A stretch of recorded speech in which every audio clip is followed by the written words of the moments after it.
Hello guys, welcome back to this channel. In today's video, I'm going to show you how you can catch the Cursed Kraken in Fish It game on Roblox, the Crystal Adapt update. Okay, let's get into it guys. In this update, we need to catch the Cursed Kraken to complete the Black Pearl quest.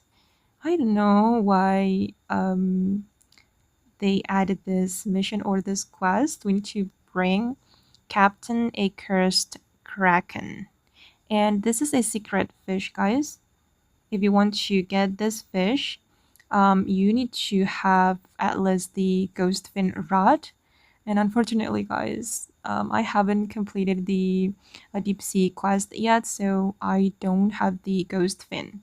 And you can catch this fish right here in the crystal depths.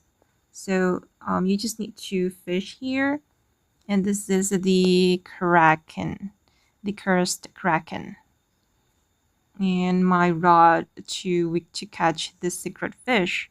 So make sure that you have already finished the deep sea quest to get the ghost fin rod.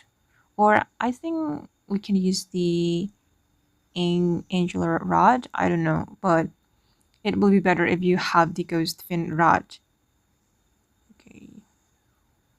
Okay, guys, and that's all the way to catch the Cursed Kraken to complete the Black Pearl quest. I hope this video will be useful for you. Thank you so much for watching, and bye.